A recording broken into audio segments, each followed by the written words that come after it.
po, patuloy na po tayo. Sa gabing ito, ang ating topic for tonight is about breakthrough sa pamilya. Gustong makatanggap ng pambihirang tagumpay, no? Amen?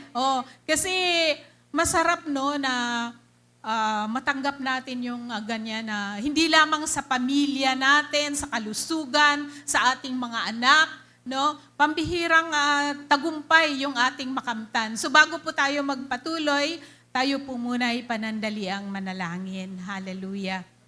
Hallelujah. Ama namin nasa langit, isang mapagpalang gabi sa iyo, aming Ama.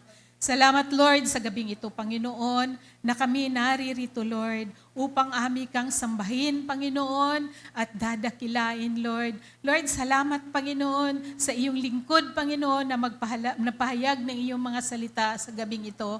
Panginoon, itago mo lamang ako, Panginoon, sa iyong banal na likuran, Panginoon, na ikaw, Panginoon, ang aking maitaas at ako ang iyong maibaba, Panginoon. Lord, dalangin ko po, Panginoon, na ang iyong mga salita, Lord, ay magrema po, Panginoon, sa bawat puso na naririto, sa bawat puso na nakikinig, Panginoon, hindi lamang sa on-site, pati din po sa online, Lord God.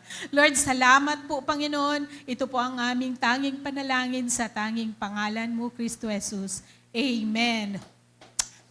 Yan, sige, palakpakan natin si Lord. No? Breakthrough sa pamilya. No?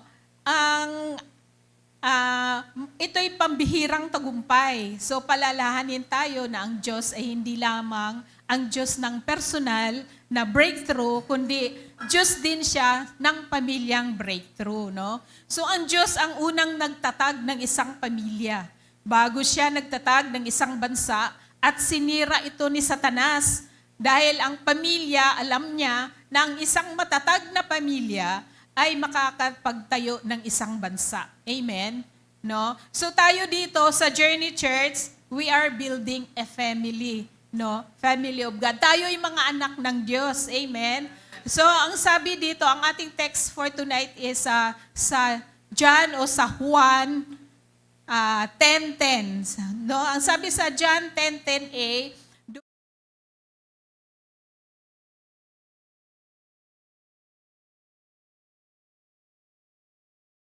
no, kagaya ng ating mga buhay, kung anong meron tayo ngayon, masayang pamilya, sama-sama tayong naglingkod sa Panginoon, pero ang diablo, no, ang gawa ng kaaway, nandyan yung sirain niya yun. No? Sisirain niya, papatayin niya kung gaano kakainit ngayon na maglingkod sa Panginoon, nandyan siya, titirahin ka. No?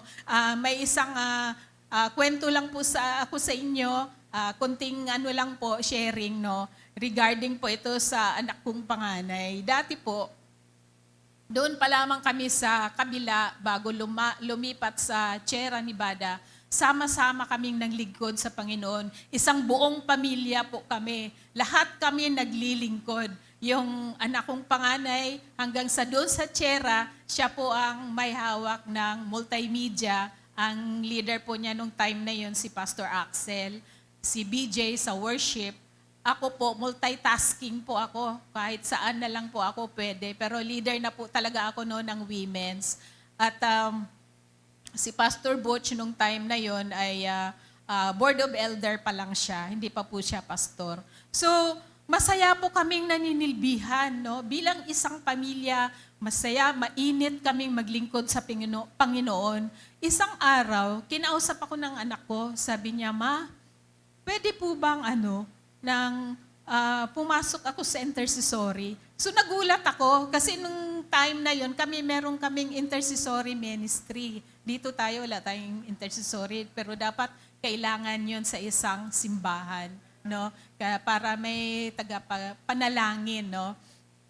So nung kinausap niya ako, sabi ko, Ma, gusto kong sumama o pumasok sa intercessory. So nagulat ako, sabi ko, hindi pa kasi ako nakakita ng lalaki na nag-i-intercessory. Pero sabi ko, sige anak, kasi yung anak ko na yon, mahilig talaga yun manalangin.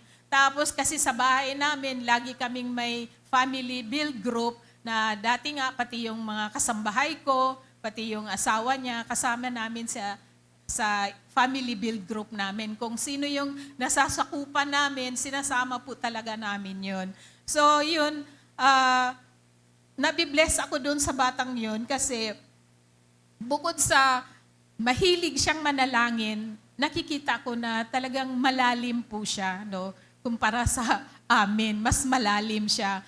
Kung tatanungin mo pag dumating yung sharing namin, mas parang titingnan mo, kabisado buong Biblia eh. Ganon siya. So, nung sanabi ko sa kanya na, sige, sumama ka. Di, yun, sumama na siya sa intercessory. Sabi ko, nagpaalam ka ba kay Pastor Axel? Sabi ko. Sabi niya, kinausap ko na po si Kuya Axel. At sabi niya, pinayagan naman niya ako. So, ito na, habang si Gingging, alam niya yung kwento na yun eh, yung tungkol doon sa pag-intercessory. So ngayon, habang tumatakbo yung araw, masaya sila, nananalangin sila, nag-aaral sila ng salita ng Diyos, siya lang yung pinakabata at siya lang yung lalaki doon sa grupo na yon. Kasi yung mga intercessory, puro matatanda. No? At habang nananalangin, isang araw, nagulat ako, no? Bigla na lang, anong nangyari? Kasi hindi ko alam, ganun ang gawa ng kaaway, no? Habang mainit ka na maglingkod sa Panginoon, pilit niyang patayin ito dahil yun ang trabaho niya. Pilit niyang wasakin, pilit niyang sirain. Biglang nasira. Nagulat ako, anong nangyari? Hindi ko alam na may problema na pala doon sa intercessory na yon. At anong nangyari sa anak ko? Biglang nawala. Ayaw na niyang magsimba. Sabi ko, So nalungkot ako, iniyak ko yun sa Panginoon kasi sama-sama kaming naglingkod. No? Isang pamilya kaming naglingkod sa Panginoon, masaya kaming naglingkod. No? Ako nga kung minsan, lahat ginampanan ko na sa church kasi kulang sa manggagawa. Pero kahit gaano ako kapagod, sabi ko kasi ito para kay Lord. No? So nalungkot ako, iniyak ko yun. Dahil nalungkot ako na nawala bigla yung anak ko doon sa simbahan, na bigla siyang hindi na nag-serve. Pero praise God, no? Kasi ngayon, hindi ko siya nilubayan sa panalangin. Pinagpipray ko siya palagi na isang araw ibabalik siya dito. Isang araw maglingkod siya muli sa Panginoon dahil yun ang aming pinaglilingkuran. At tayo lahat, isa lang ang pinaglilingkuran natin, yung Panginoong Jesus natin. Amen? Amen, no? At nakikita ko sa kanya ngayon, kahit hindi man siya nakakasama natin dito, pero lagi siya nag-online at yung tithes niya dito niya dinadala. No? At ayaw lang niya ipalagay pangalan niya. Sabi niya, sila na lang daw, dalawa ni Lord ang nag-uusap. Yun, ganun. So, patuloy po tayo, no? Ang sabi dito sa John 10:10b, naparito ako upang ang mga tupa ay magkaroon ng buhay na masaganang lubos. No? So, ngayon pag-uusapan natin at tatalakayin natin ang tungkol sa buhay ni Job. So, yung magandang buhay ni Job, basahin natin sa Job 1:1 hanggang 3, ang sabi dito, may isang lalaking nakatira sa lupain ng Uz na nangangalang Job o Job. Siya ay isang mabuting tao, sumasamba sa Diyos at umiiwas sa masasamang gawain. Meron siyang 7 anak na lalaki at 3 anak na babae. Marami siyang tagapaglingkod at siya ang pinakamayaman sa buong silangan. 7,000 ang kanyang tupa, 3,000 ang kamelyo, 1,000 ang baka at 500 ang asno. So nung time kasi na yun, pag ikaw meron kang ganyan, mayaman ka na. No? Kung ibig sabihin, doon sa lugar ng Uz na yun, siya yung pinakamayaman. Si Job ang pinakamayaman nung panahon na yun. So sagana siya, no? So si Job ay isang mabuting ama at isang mabuting leader ng kanyang pamilya. So ibig sabihin, model siya na tatay. No? Sa panahon na yon, sila ay naging matagumpay na pamilya. Pinagpala ng sobra-sobra dahil talagang mabuting tatay siya at saka mabuting leader. Hindi lang sa kanyang mga tauhan, kundi pati sa kanyang mga anak. So dito sa Job 1:4 hanggang 5, makikita natin, basahin natin ito, nakaugalian na ng kanyang mga anak na lalaki na hali-haliling magdaos ng handaan sa kani-kanilang bahay. At inaanyayahan nila ang mga kapatid nilang babae tuwing matatapos ang ganoong handaan, ipinapatawag ni Job ang kanyang mga anak para sa isang ritual. Maagang bumangon si Job kinabukasan upang mag-alay sa Diyos ng handog na sinusunog para sa kanyang mga anak dahil baka lihim na nilapastangan ng mga ito ang Diyos at sila'y magkasala. So ganun si Job, no, sa kanyang mga anak, araw-araw maaga siyang gumigising para lang gagawa siya ng isang ritual.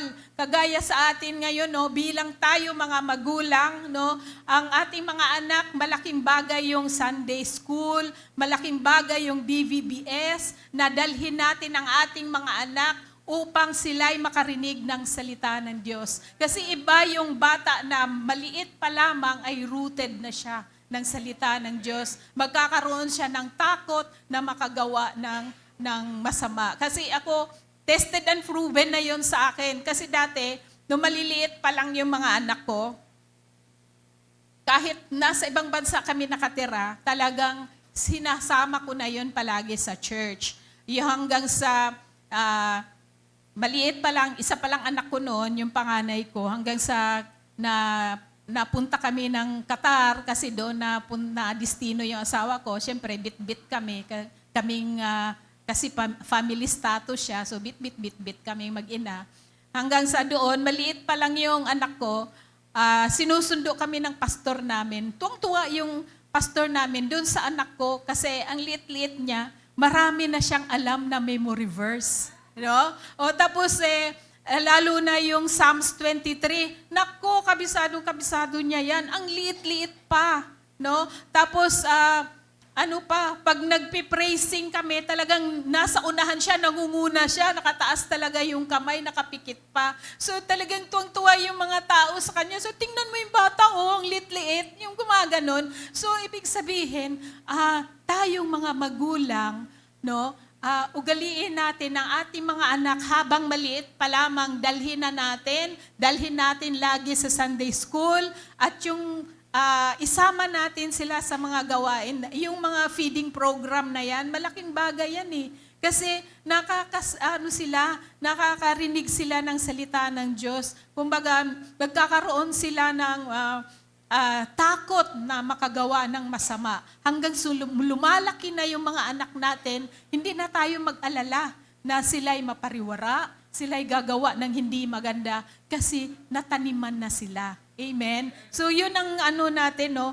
Bilang isang magulang, yun ang natin na kailangan bantayan natin ang ating mga anak, lalong-lalo na sa panahon ngayon. Iba ang panahon ngayon eh, hindi kagaya dati. Ngayon, konting lang, nag-suicide. Nabalitaan ko nga isang araw, may nag-suicide na bata dyan, no? Sa labas ng Sierra Nevada. Ang bata-bata, babae. Nag-suicide dahil buntis. Isipin mo yun, ng panahon ngayon, nakakatakot. So kung hindi mo talaga alagaan ang panalangin, ako yung mga anak ko, kahit ngayon malalaki na, bago umalis, talagang pinagpipray ko yan, tanungin mo yan si BJ, pinag-inaano ko yan na, anak, iingatan ka ng Diyos. Sabi ko, hindi ka niya pababayaan. Sabi ko, pagpapalaing ka niya. Hanggang paglabas ng gate, ganun lagi, kahit yung panganay ko, binata na, gusto ko nga mag-asawa na, walang girlfriend hanggang ngayon, binata, ang laki-laki na Pinagpipray ko pa yun, pag nag-aamin na, maalis na ako, mga ganon. Pinagpipray ko, nililay hands ko dito sa ulo na, anak, iingatan ka ng Diyos. Pag ganon laging gagawin mo sa mga anak mo, talagang nandoon ang pagsubaybay, ang biyaya ng Lord nandoon palagi sa kanila, no? So dito, ang mahirap na buhay ni Job, sa gawa ng tao, no? Yung intervention ng tao. So, ito natin makikita sa Job 1:13 hanggang 15. Ang sabi dito, isang araw, nagkakainan at nag-iinuman ang mga anak ni Job sa bahay ng kanilang panganay na kapatid na lalaki. walang ano-ano'y dumating kay Job, ang isa niyang tauhan. Sinabi nito, kasalukuyan po naming pinag-aararo ang mga baka at nanginginain naman ang mga asno. Nang may dumating na mga sabeyo, itong sabeyo na to ay lipi na mga mandarambong mula sa katimugan. Itong mga sabeyo na to, sa panahon na yon, sila yung grupo ng mga mayayaman, no? So, dumating sila, itong lipi na to ng mga mandarambong mula sa katimugan, no? At kinuha po nila ang mga baka at mga asno at pinatay pa po ang aking mga kasama. Ako lang po ang nakatakas upang magbalita sa inyo. At sabi naman dito sa Job 1:17, hindi pa ito halos natapos magsalita nang may isa namang dumating at sinabi nito, sinalakay po kami ng 3 pangkat ng mga Kaldeyo. Ito namang Kaldeyo na to, lipi naman ito ng mga mandarambong mula Hilaga, bahagi ng Babylonia. Ito na may isa, lipi naman ng Hilaga, no? At kinuha nila ang lahat ng kamelyo at pinatay ang aking mga kasama. Ako lang po ang nakatakas upang magbalita sa inyo. So, grabe, no? Grabe yung dinanas ni Job, no? Sabay-sabay. Ganon din tayo sa buhay natin. Kung minsan meron tayong pagsubok ngayon na dinanas, hindi pa nga tapos, andyan na naman. No? Ayan na naman, meron namang dumadating na isa. Hindi pa nga tapos yung isa, ayan na naman, nagpatong-patong na yung mga problema natin. Pero sa biyaya ni Lord, hindi niya tayo pababayaan. Amen? Amen. So, yun ang sakuna at na dinanas ni Job. At sa likas ng mga kalamidad, alam mo dito sa Pilipinas, maraming kalamidad. Unang-una, bagyo. Ngayon nga lang, may sa report nga, may nakalista na, 22 na agad ang nakapila na bagyo itong taon na to. No? At hindi naman lingid sa atin na pati yung bulkan, meron na agad ng puputok na naman daw, yung mga ganun ba. So, yan ang mga kalamidad natin dito, no? At hindi lang yun, tayo din, mismo sa sarili natin, no? Yung mga bagyo natin, lahat ng mga pagsubok yun, ay bagyo natin yun eh. O, di ba? Yung bigla na lang na, ang saya-saya mo ngayon, tapos biglang may dumating na problema, na masakit na ang nagsasayahan kayo ngayon, tapos sabihin ng gano'n na, oy, ito may sakit, bigla na lang matumba. Di ba? Tapos dadalhin mo sa ospital, ay pala, wala ka namang pandoktor. Di po ba? Yun ang ganyan karamihan ng bagyo ng buhay natin na sinusubok lang yan ng Panginoon sa atin. At ibinibigay yan ng Panginoon sa iyo dahil alam ng Diyos na kaya mo. Amen? No? At nandyan ang Diyos ipagkatiwala natin yun sa Kanya dahil hindi naman niya tayo pababayaan. Amen? At sabi dito sa Job 1:16, hindi pa po nakatapos sa pagbabalita nang may dumating na namang isa. Sinabi naman nito kay Job, tinamaan po ng kidlat ang mga tupa ng mga pastol at namatay lahat. Ako lang po ang nakaligtas upang magbalita sa inyo. Oh, ang sakit, no? Talaga namang yung pagsubok ni Job, nandoon na, nagpatong-patong na, nagsabay-sabay na. No? Dito sa human intervention, kung minsan ang mga tao, no, nagkakasakit, nakakagawa ng masama sa atin. Ako lang ang dami. Kung siguro isa-isahin, hindi na kaya. Punong-puno na yung papel sa dami ng gumagawa ng hindi maganda sa akin. Pero sa biyaya lang ni Lord talaga, sa Kanya ko ay pinagkatiwala ang lahat. Kung minsan nga harap-harapan naririnig mo, sisiraan ka Ang dami mo nang maririnig. Di po ba ang sakit nun? Di ba? Pero ako hindi ko pinapansin yun. Sabi ko sa isip ko, bahala si Lord sa'yo. Ganun lang ako. Kasi, kung papatulan mo, wala namang mangyayari. Ikaw pa rin ang talo. Kaya mas maganda, pagkatiwala mo na lang sa Diyos. Amen? At yung mga problema, relasyon sa pamilya, di po ba? Kanina nga lang, may narinig na ako na problema ng pamilya. Kung minsan, pag ako, iba kasi ako, pag kinukwentuhan mo ako ng problema, pati ako parang na-adapt ko.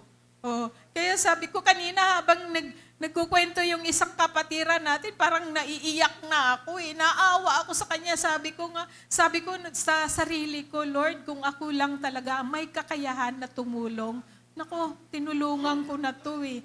Kaso sa ngayon din, hindi ko pa kaya. Wala pa akong kakayahan na tumulong. Ang tangi ko lang na maitulong sa iyo, kapatid, panalangin. Yun lang po ang maitulong ko sa ngayon. Di po ba? At sa financial talaga, sorry, wala akong maitulong dahil ako din, problema ko din financial. No? At sabi dito sa Job 1:18-19, hindi pa rin ito halos natapos magsalita nang may dumating na namang isa pa at nagsabi, habang ang mga anak po ninyo ay nagkakainan at nag-iinuman sa bahay ng panganay nilang kapatid, hinampas po ng napakalakas na hangin ang bahay at nabagsakan po sila at namatay lahat. Ako lang po ang natirang buhay upang magbalita sa inyo. So, grabe ang dinanas, no? Nagsabay-sabay, pati ang mga anak na wala, no? Kinuha lahat sa kanya. Pero anong ginawa ni Job? Hindi siya nawala ng pag-asa. Dahil ang sabi nga niya, di ba, na hubad akong dumating dito sa mundo, hubad din akong babalik sa ating Panginoon. Amen? So ang mahirap na buhay ni Job, yun problema sa relasyon. Sabi sa Job 2:9-7, sinabi ng kanyang asawa, manatili ka pa bang matuwid? Sumpain mo ang Diyos at nang mamatay ka na. Sabi niya, no? Ang sagot ni Job, hindi mo ba naiintindihan ang iyong sinasabi? Pagpapala lang ba ang tatanggapin mo sa Diyos? Hindi ba natin tatanggapin kung bigyan niya tayo ng pagdurusa? Sa kabila ng kanyang paghihirap, hindi nagsalita si Job laban sa Diyos. No, ibig sabihin, ultimong asawa niya, no? Ultimong asawa niya sa halip na suportahan niya yung asawa niya, yun pang tugtulak sa kanya, no? Na sumpain mo ng Diyos na hindi dapat ganun. Ako sa asawa ko, lagi kong sinusuportahan. Pag may problema siya, nandoon ako. Nung minsan nagka-problema kami ng matinding problema, halos ang asawa ko ay susuko na. Pero hindi. Sabi ko, wag. Lingkod ka ng Diyos. Lingkod tayo ng Diyos. Hindi niya tayo pababayaan. Amen? Huwag kang gumawa ng masama. Sabi ko, dahil ang Diyos ang nakakaalam ng lahat.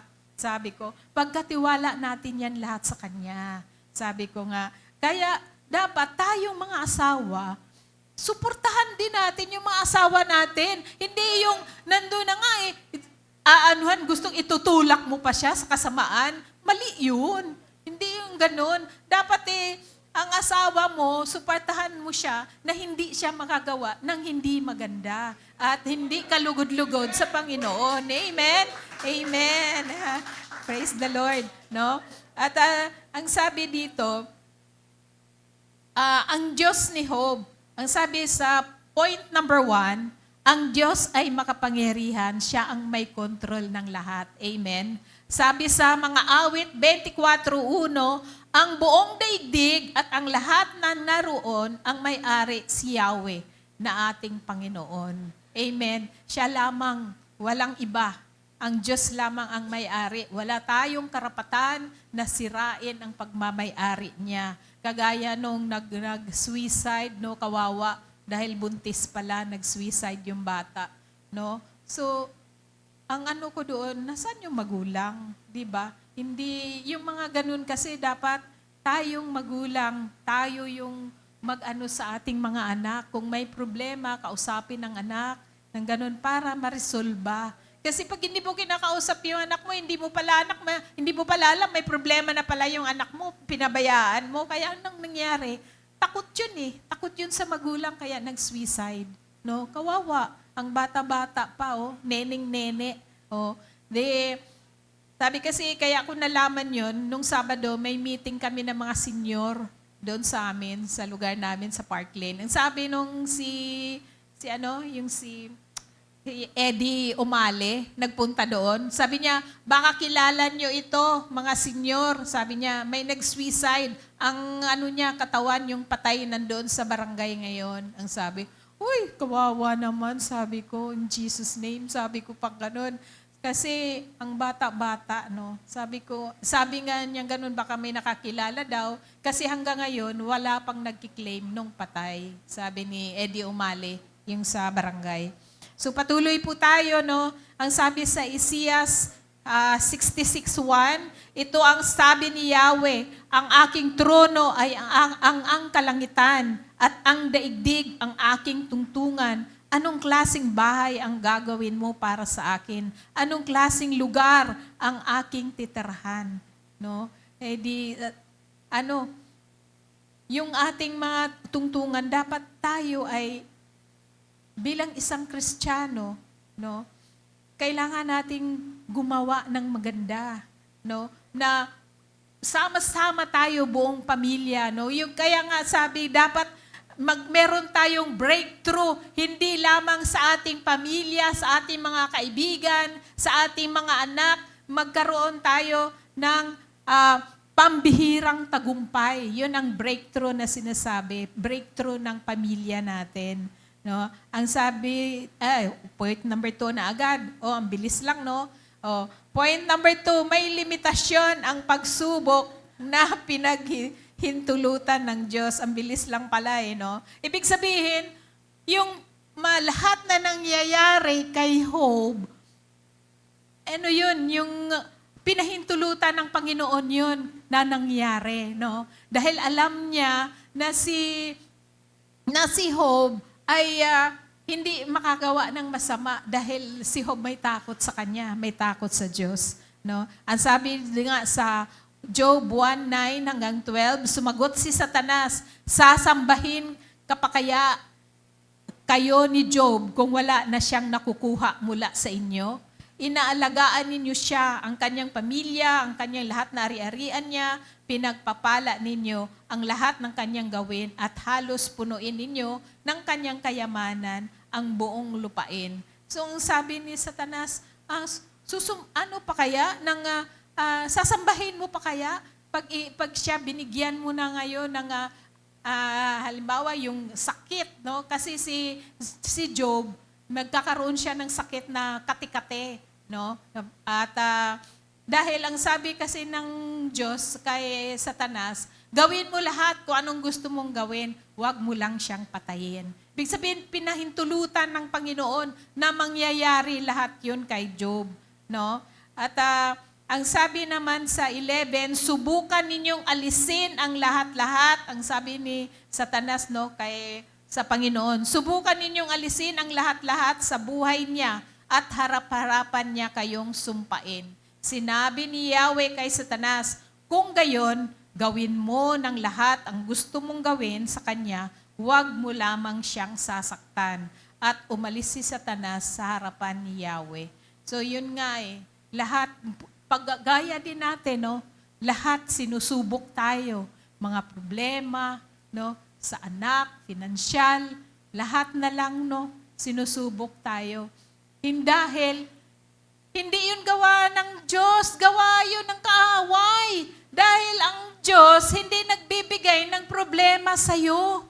Ang Diyos, ang gusto ng Panginoon, bibigyan ka ng masaganang buhay. No? Pero si Satanas, kasi yun ang trabaho niya no? Yun ang trabaho niya, manira, pumatay, no? Ganon ang trabaho ni Satanas. Kaya pilit niyang patayin kung ano yung kagaya ng maglingkod ka ngayon sa Panginoon, bibigyan niya ka na ngayon ng problema para manghina ka. Ganon, no? Ganon siya. So, yun, ganon din po ang sabi dito ni Satanas, no? Dito sa kay Yahweh. At ang sabi ni Yahweh nga, gawin mo lahat, sabi niya, huwag mo lang siyang sasaktan. So, ganun din tayo, no, sa sarili nating buhay na kailangan lang nating ipagkatiwala. Manalangin tayo palagi, no? Kung anong nangyayari sa atin, pagkatiwala natin lahat sa Panginoon. So, yung Point number 3, hawak ng Diyos ang buhay natin. No? Lahat naman talaga, lahat ng buhay. Hindi natin alam kung hanggang kailan tayo. Hindi natin alam kung ano ang mangyayari sa atin bukas. Diyos lamang ang nakakaalam. No, ang sabi sa Job 2:4-6, sumagot si Satanas, kahit anong bagay ay ibibigay ng tao, wag lamang siyang mamatay. Subukin ninyong saktan ang kanyang katawan at sigurado kong susumpain niya kayo ng harap-harapan. Sinabi ni Yahweh, kung gayon, gawin mo ang gusto mong gawin sa kanya, wag mo lamang siyang patayin. Kagaya nga ng sinabi ko kanina na yun nga, pinahintulutan ng Panginoon na mangyayari kay Job ang lahat ng nangyayari sa kanya. So, si Job ay nagkaroon ng breakthrough, no, sa kanyang pamilya. Ang letter A, ang pundasyon ng Job's stewardship. So, ang sabi sa Job 1:20-22, tumayo si Job, pinunit ang kanyang damit at nag-ahit ng ulo. Pagkatapos, nagpatirapa siya at sumamba sa Diyos. Ang sabi niya, hubad akong lumabas sa sinapupunan ng aking ina, hubad din akong babalik sa lupa. Si Yahweh ang nagbigay, si Yahweh rin ang babawi. Purihin si Yahweh. Sa kabila ng mga pangyayaring ito, hindi niya sinisi ang Diyos, kaya hindi siya nagkasala laban sa Kanya. So, amen. So, ganun din tayo, no? Kahit ano man ang meron tayo ngayon. Pagdating ng panahon, wala naman tayong madadala kahit isa. Kahit gaano ka pa kayaman. Pagdating ng panahon na ikaw kukunin ng Panginoon, wala kang mabibitbit kahit isa. Kasi hubad kang dumating dito sa mundo, hubad ka rin babalik sa Kanya. Amen? No? At ang nakakatuwa dito dahil si Job, sa kabila ng lahat, talagang iningatan niya na hindi siya magkasala.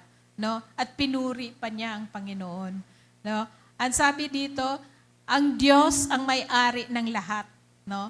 Ang lahat ng meron ka, pwedeng kunin ng Diyos kasi siya ang may-ari. No? Siya ang, sabi nga dito, you have everything. God is under control. No? Kung anong meron ka, ang Diyos ang nagkokontrol niyan. Hindi niya alam kung hanggang kailan ka lang, hindi niya alam, isang iglap kukunin niya yan sa'yo. No? Kaya yung mga iba dyan na biniyayaan ka lang ng konti ng Panginoon, iba na ang tingin sa'yo. Akala mo na kung sino. Kapatid, huwag ganyan. Kasi hindi mo alam na isang iglap lang kukunin, babawiin din sa'yo yan. Dahil yan ay pahiram lamang. Hindi yan pag-aari mo. Hindi dapat gamitin mo yan sa mabuti. Di po ba? No? At sabi dito, si Job ay tagapamahala lamang. Parang tayo ay manager. Lahat tayo manager. Pinagkatiwalaan lang tayo. Mga stewardship lang tayo ng Panginoon. Kaya lahat ng meron tayo, ibabalik natin yan sa Kanya. Amen? Kasi dito sa mundo, no, wala naman talaga tayong pag-aari. Lahat ng ito, hindi sa atin. Lahat na anong meron tayo, hindi sa atin to. No? Pinagkatiwalaan lang tayo. At sabi sa B, ang pananampalataya ang sa pagaling ni Job. No? Sabi dito sa Job 42:1-6, ito naman ang sagot ni Job kay Yahweh. Alam kong ang lahat ng bagay ay kaya ninyong gawin at walang makakapigil sa lahat ng inyong balakin. Itinatanong ninyo, sino akong nangangahas na kayo pag-alinlangan ngayong ako na may walang nalalaman. Nagsalita ako ng mga bagay na di ko naunawaan, ng mga hiwagang di abot ng aking isipan. No? At sinabi ninyong, papakinggan ko ang iyong sasabihin, at ang inyong mga tanong ay aking sasagutin. Nooy nakilala ko kayo dahil sa sinabi ng iba, subalit ngayon nakita ko kayo ng sarili kong mga mata. Kaya ako ngayon ay nagsisisi, ikinahihiya lahat ng sinasabi sa alabok at abo, ako'y nakaupo. Hallelujah. No? Dito makikita natin na ang lahat ng ginagawa ni Job ay para para sa Panginoon, no? Iniingatan niya na hindi siya magkasala, no? At kahit ganun pa man, nandun yung faith niya, yung pananampalataya niya sa Panginoon, na alam niya na isang araw, hindi siya pababayaan ng Diyos. Amen? At, wow, conclusion agad. Sabi dito sa Job 42:12-16, ang mga huling araw ni Job ay higit na pinagpala ni Yahweh. Binigyan niya ito ng 14,000 tupa, 6,000 kamelyo, 2,000 baka at 1,000 inahing asno. Nagkaroon pa si Job ng 7 anak na lalaki at 3 anak na babae. Ang pangalan ng mga babae ay si Jemima, Kisha at Kerin Hapuk. Ang mga anak na babae ni Job ang pinakamaganda sa buong lupain. Pinamanahan din niya ang mga ito tulad ng mga anak na lalaki. Si Job na nabuhay pa ng 140 taon, inabutan pa siya ng kanyang mga apo sa ika-4 na salinlahi. Wow! Ibig sabihin, binalik ng Panginoon kung anong nawala sa kanya ng doble. Amen? Kasi ang sabi ng Diyos na sa Job 42:7, pagkasabi nito kay Job, si Eliphaz at si Tameo naman, hinarap ni Yahweh. Sinabi niya, matindi ang galit ko sa inyo. Sabi niya, sabi niya sa dalawa mong kaibigan, sapagkat hindi ninyo sinabi ang katotohanan tungkol sa akin tulad ng ginawa ni Job sa aking lingkod. So nagalit ang Diyos sa kanyang mga kaibigan dahil hindi niya sinasabi kung ano ang totoo dun sa dalawa. Pero ang sabi ng Panginoon, si Job lang ang pakikinggan ko. So ang ginawa ni Job, sinabi ni Yahweh kay Job na ipag-pray mo sila at doon ko ibabalik yung lahat ng nawala sa iyo. So ang ginawa ni Job, nag-alay siya at pinag-pray niya yung mga kaibigan niya at doon ibinalik lahat ng Panginoon yung lahat ng nawala sa kanya. Ginawa niya doble yung nawala sa kanya. At yung mga anak niya na nawala, binalik ulit sa kanya yung 7 lalaki at 3 babae na magaganda. No? At yun ang breakthrough na naranasan ni Job. At para din sa buhay namin, sa anak ko, na pag isang araw, kasi hanggang ngayon pinagpipray ko pa rin siya na isang araw babalik siya para maglingkod sa Panginoon, bumalik siya para gamitin siyang muli kasi sayang naman yung talento niya. At isang araw makita natin na siya bumalik uli dito. Yun ang malaking breakthrough na gagawin ng Panginoon sa buhay naming mag-asawa. Yung isang anak na babalik para maglingkod sa kanyang Panginoon. Amen? At doon ko masasabi na yun ang malaking breakthrough sa amin. Hallelujah. Sabi sa awit 27:14, kayawe tayo magtiwala, manalig sa Kanya at huwag manghinawa. Kayawe tayo magtiwala. Amen? So purihin ang Panginoon, palakpakan natin siya.